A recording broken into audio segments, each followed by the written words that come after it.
Hello and welcome to the CBS Sports College Basketball YouTube page. My name is Kyle Boone, a staff writer at CBS Sports, and with me as always, Mr. Adam Finklestein, the director of scouting at 247 Sports. And today, Mr. Adam Finklestein will be doing a brand spanking new lottery mock draft for the 2025 class.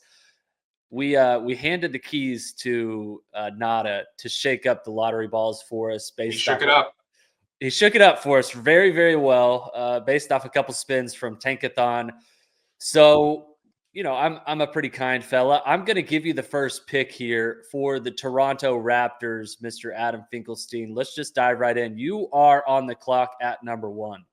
All right, so we are going Cooper Flagg. I think this is pretty obvious at this point. I know he's had a couple of lackluster games by his own standards but let's face it, he has gotten enough separation from the field where none of that really matters. We are talking about a hugely versatile forward who impacts winning in more ways than anybody else in this draft by far. The shooting's come a long way. The creation's come a long way. We know he's versatile defensively. We know he's a terrific playmaker off the ball. He's got a high basketball IQ. He's a good passer. In fact, I think he's a better passer than we were getting an appreciation for lately. I think he's got more point forward to him. And he's just a killer. And I mean that in the best way possible. So Cooper Flagg to Toronto. I don't care who else is on the team. I don't care. It's not Scotty Barnes' show anymore. I don't care. The big trade. Nobody cares. You got Cooper Flagg. Best case scenario for Masai Ujiri. Yeah, I think this was the obvious pick. So I served this one up on a silver platter for you. Thank you. I am up at pick number 2 for the New Orleans Pelicans. And Fink, I'm going to throw you a curveball here. I'm going to take Ace Bailey. And this is not who I have in my prospect rankings, but if I'm the Pelicans here at number 2, I'm just basing off of who I think can be the biggest future star. Yeah. Ace Bailey, I think, is the guy who has the biggest future star power among the non-Cooper Flagg prospects in this class. He's got great size. He is a very polished scorer at his age as just a teenager. He's shooting 38% from three. He's had some huge eruptions on offense this season, both with and without Dylan Harper. Had 37 points against Northwestern just a couple weeks ago. I like the star potential here. He's listed at 6'10". A lot of comps to Kevin Durant. I don't think I quite agree with that. I don't think either of us quite agree with that. But the offensive versatility that he brings and the way that he can make shots, I think, is super special. And why I would take him at number 2 if I'm the New Orleans Pelicans. Yeah, I don't disagree with the upside argument. I think you can make a case that he's got the highest upside in this draft. We talked about it, assist rate, rim pressure, learning to play nice with other people in the sandbox. Those are all the things we need to see from him. But the athleticism, the shot making, the positional size, it's all elite. Yep. All right, you're on the clock at number 3 for the Brooklyn Nets. So if I'm Brooklyn, I am thrilled that Dylan Harper has slipped down to number 3 because we have our point guard of the future. Dylan Harper is 6'6" with a 6'9" wingspan. He's got terrific positional size. He's got good complementary length. He's got a strong body.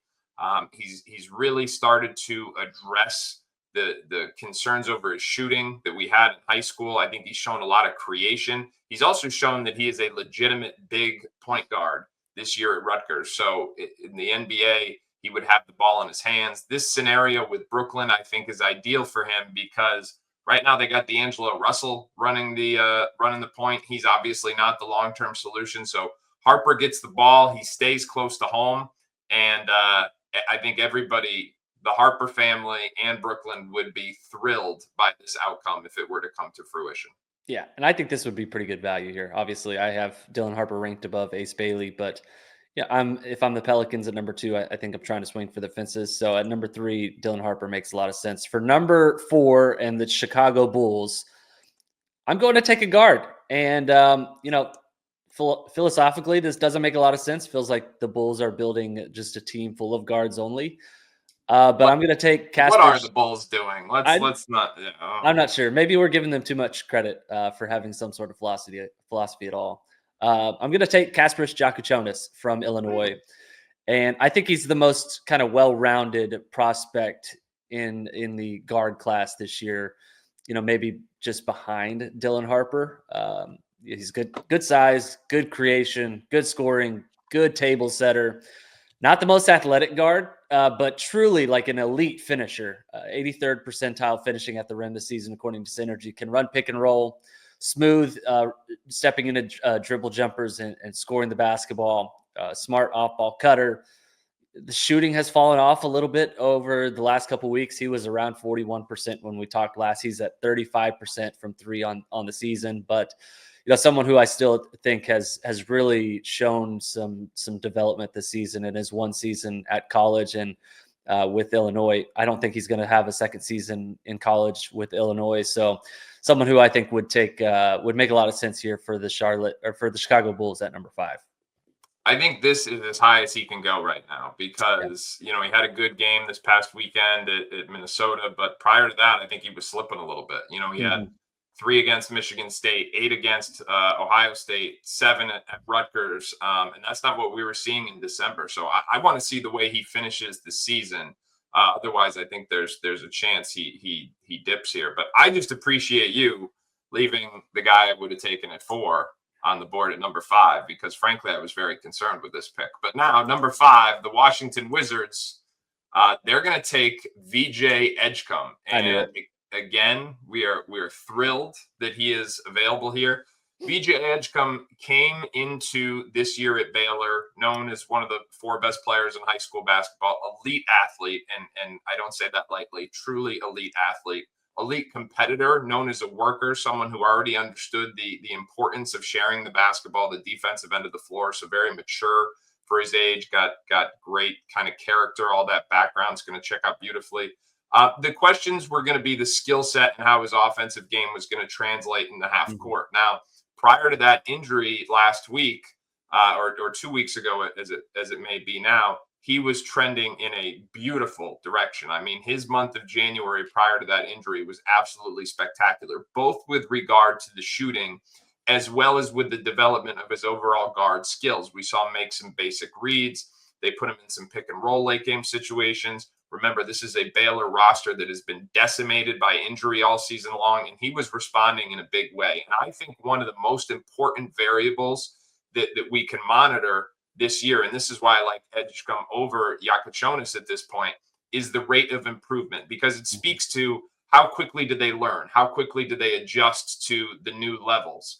And Edgecombe, I think, was not only linear, it was linear at a very accelerated rate when you're looking at what he did, how he's improved month by month. So with the Wizards, who are obviously in a huge youth movement, I think you love what this guy can be. You love his commitment to keep improving the defensive upside next to a guy like Sarr, and the fact that, hey, the biggest questions we had with regard to the shooting, he started to alleviate some of those concerns. So I think Washington would be thrilled to get Edgecombe at 5.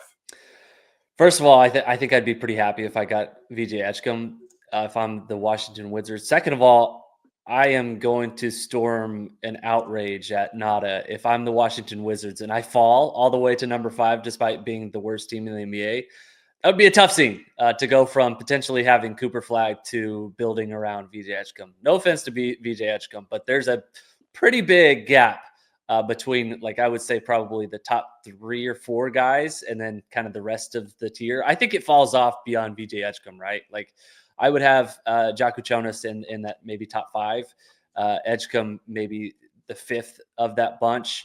But from here, after it gets a little that's why I'm glad I'm not picking 6. So yeah, this is where it gets a little interesting. I'm on the clock at number 6 for the Utah Jazz.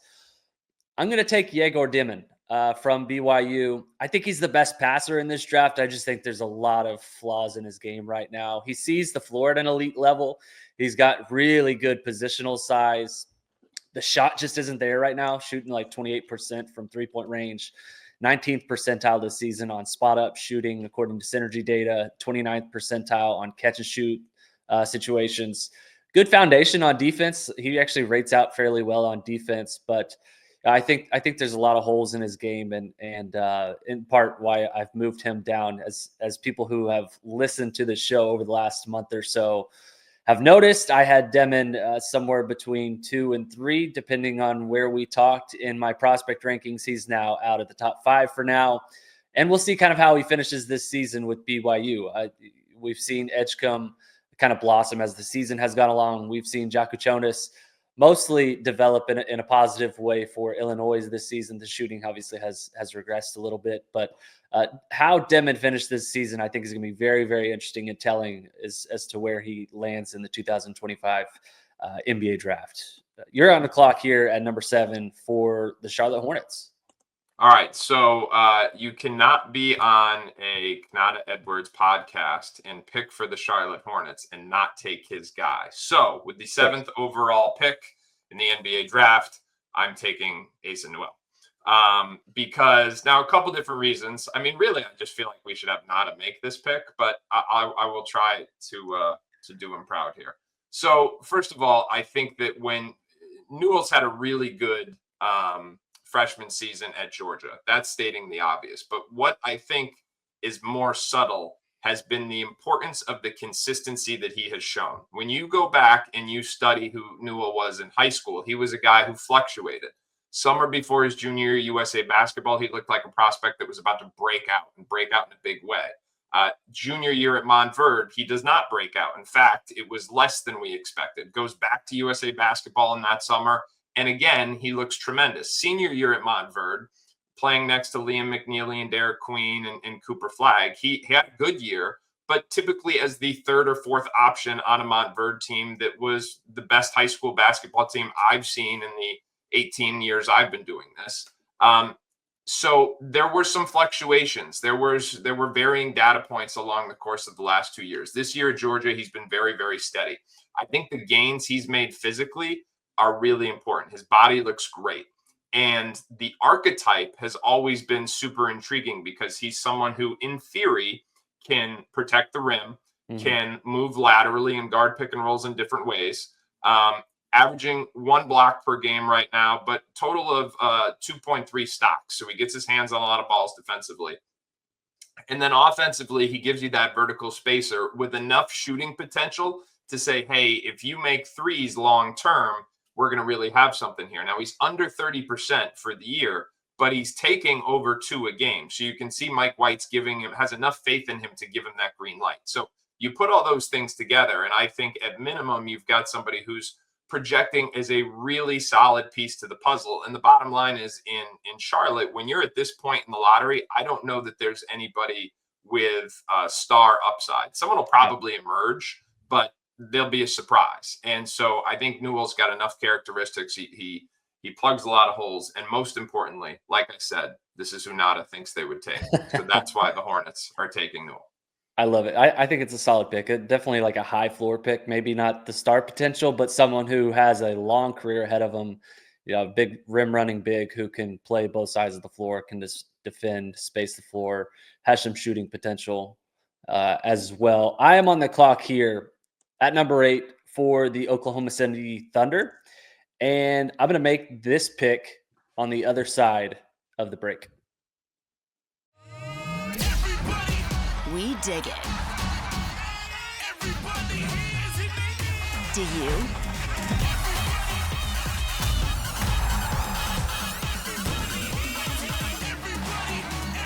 The Pro Volleyball Federation on CBS Sports Network. Okay, I am on the clock at number 8 for the Oklahoma City Thunder, and I've got a curveball for you, Fink. I'm going to take Danny Wolf from Michigan. He's a 7-footer playing at Michigan this season. He originally transferred from Yale. True point guard. Like I don't exactly know what I'm looking at with Danny Wolf, and I can hear your yelp in the background. So we may have to break this one down a little bit, but can handle the ball, can create, great vision, actually brings the ball up for Michigan at times, like run sets, 37% 3-point shooter, 3.7 assists per game, super crafty finisher, elite defensive rebounder, like top 30 in defensive rebounding rate in the country this season. What say you, Fink? Is this crazy? Yeah, it is. And I love Danny Wolf, and I love you. But here's the thing. 3.7 assists per game, 100%. You know how many turnovers he has per game? 3.4. So he's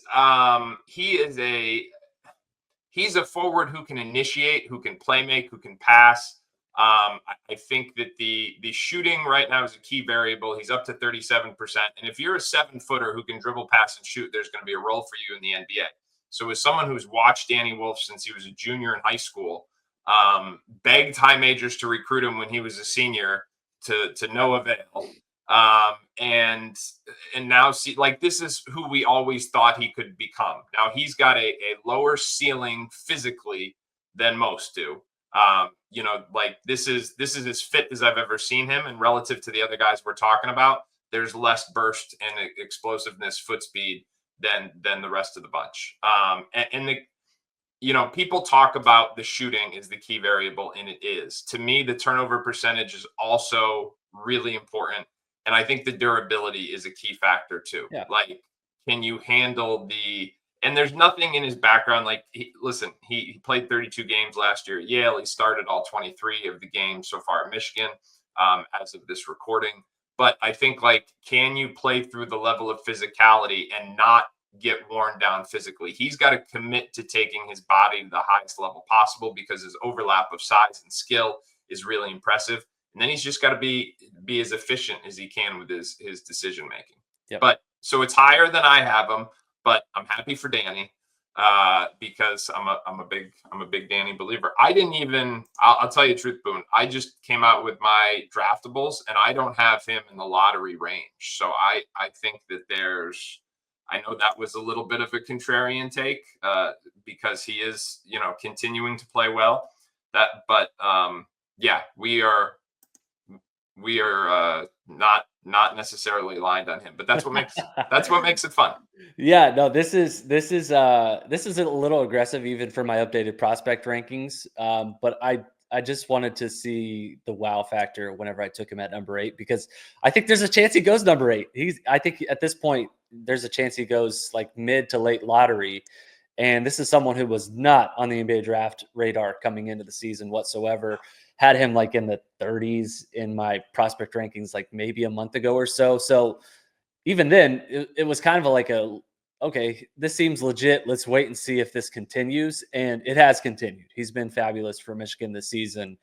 And, I enjoy prospects who don't necessarily fit tightly or neatly into a box. Mm-hmm. Danny Wolf is absolutely one of those guys where, it's kind of like Stephon Castle last year. Like he's got good size. Is he a 1 or a 2? I don't exactly know. He's a really good defensive prospect.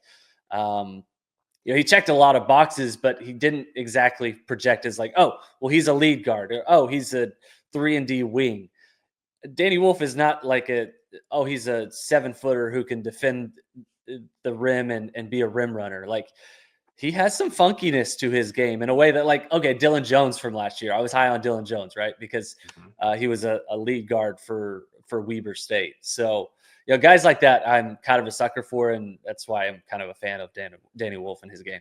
And I think listen, if you and I were just regurgitating the same thing, not only is it not entertaining, it's also not reflective of what NBA teams are doing, because the vast majority of draft coverage tends to be very groupthink-ish.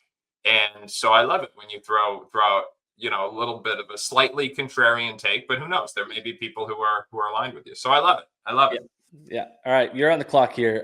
Number 9 for the Portland Trailblazers. Yeah, so at number 9, the Trailblazers are going to take Con Kneppel. Con Kneppel out of Duke remains someone that I am, kind of personally higher on than most. Listed at 6'7". I think there are big questions about whether or not he will measure out that way.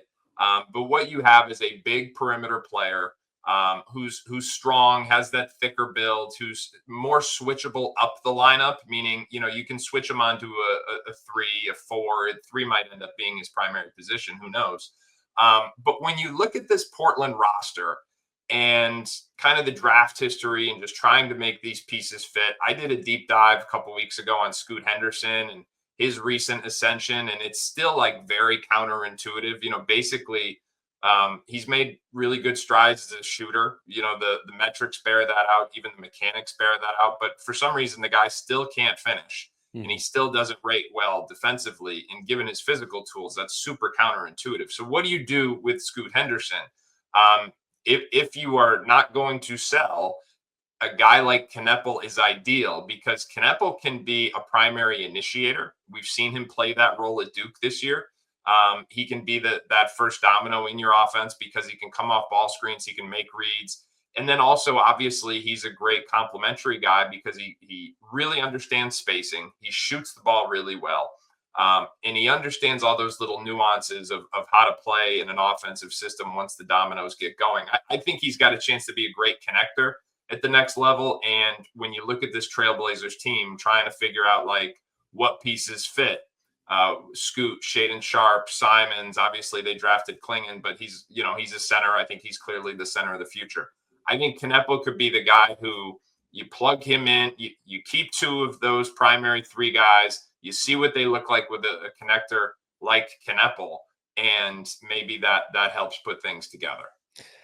Fink, I want you to say connector like Kneppel 5 times fast. No. It came out as I started to say it, I was like, oh, don't screw this up. Don't screw this up. Don't screw this up. No, that's great. I had Kneppel next on my board, so I'm a little upset. However, I'm on the clock at number 10, and I'm picking for the San Antonio Spurs, who also have pick at number 11. So I'm just going to make both of these picks. I was just going to say, I'm not sure if I'm allowed to do this, but I feel like I think you should make both. Yeah, I'm going to do it. Why not? All right. Things are getting weird in the NBA in Texas, so let's expand that to the Spurs.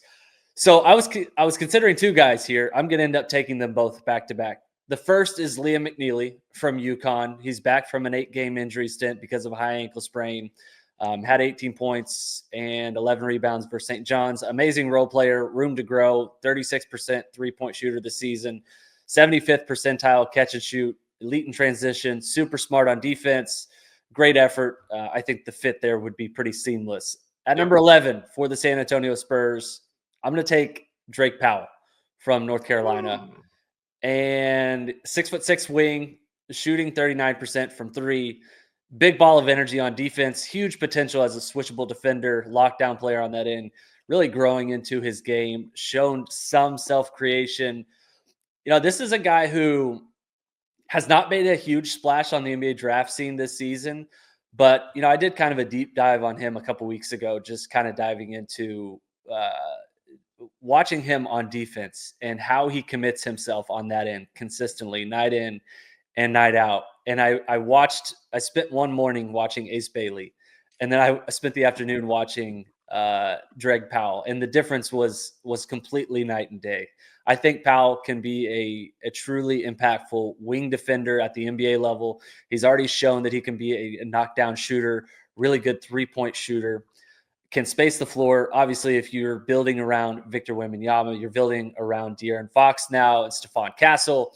I think McNeely and Powell both would make a lot of sense. Role-playing types, play defense, can space the floor. Those two guys, I think, would make a lot of sense for the San Antonio Spurs.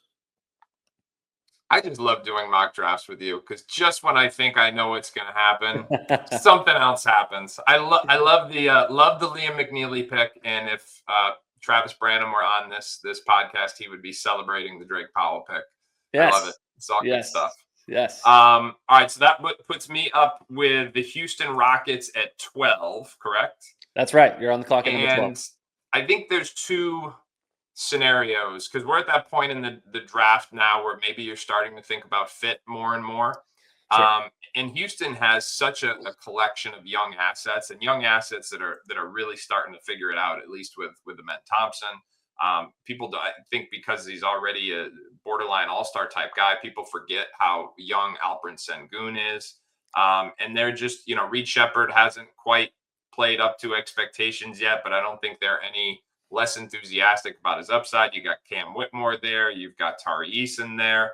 Jabari Smith is another one who's really, so there's so much young talent. Jalen Green's younger than everybody thinks. So it's like, and they're already one of the best teams in the West. They're trying to win right now. But at some point, do they have a consolidation trade? Do they take a bunch of those young assets And did they trade him for someone like Devin Booker? We don't know. I think obviously that would make sense, but we'll have to wait and see. I don't think we can anticipate that for mock draft purposes. So I'm going to say that they, for the purpose of this exercise, that they kind of stay with the current roster they have.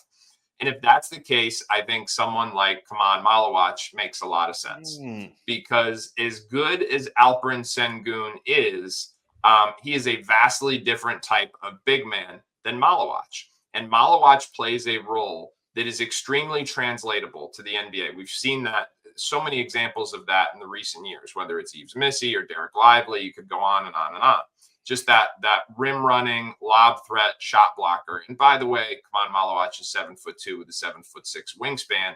And if you want to hear people say nice things, dig into his background. Everybody says, like, you will not find anyone who says a bad word about this kid. The intel is off the charts. So are there areas to improve? Yes. Is he, I'm not as personally high in his upside as some. You find some people who say he's going to be able to space the floor, to pass a little bit. I think first he's just got to work on his hands, quite frankly. He's got to be able to catch and get some of those kind of make sure his defensive angles are sound all the time for his massive size. But as a backup to Sengun, he gives you the ultimate change of pace and the long-term rim protector you might like. And then you may even be able to play with some dual post lineups for a head coach who is a defensive oriented guy. So I'm going with Kaman Malawach.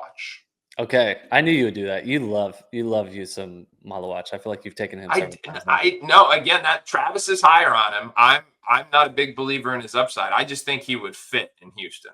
The movement skills for his size are pretty insane. Like, I think Yes. if you watch his movement skills and his ability to defend in space, if you have an imagination, you can kind of project ahead and think like, oh, this is pretty exciting for what he could be, because he's still pretty raw, and his size, the way that he can defend, I think is very exciting. I'll give you that. Number 13 for the Atlanta Hawks. So I'm thinking here between two players. I'm going to go with Jace Richardson from Michigan State. I considered Boogie Fland. I actually considered JT Toppin. I know, like, all of these names, you're probably like, guys in the lottery. Yes, my prospect rankings are a little bit different than most, I think. But yeah, Jace Richardson, career high 29 points this weekend versus Oregon, leading Michigan State to a come-from-behind win in East Lansing. And he's having a breakout right now. He's averaging 10.2 points per game, 41.2% on threes. Super skilled scorer. Synergy has him as a 93rd percentile jump shooter, 94th percentile catch and shoot. Just a clone of his dad, Jason Richardson. Not the same athlete, not the same vertical athlete, but a gifted scorer who I think is going to play in the NBA for a really long time. Can play multiple positions, has some creation ability, and his shot, I think, is going to translate to the NBA at a high level. I think if I was looking to add like a true lead guard, maybe I would go Boogie Fland here. But that is not the direction I would go. I would imagine Fland probably comes off the board before Richardson in a real mock draft, or in the real draft. But in this mock draft exercise, I'm going to take Richardson here.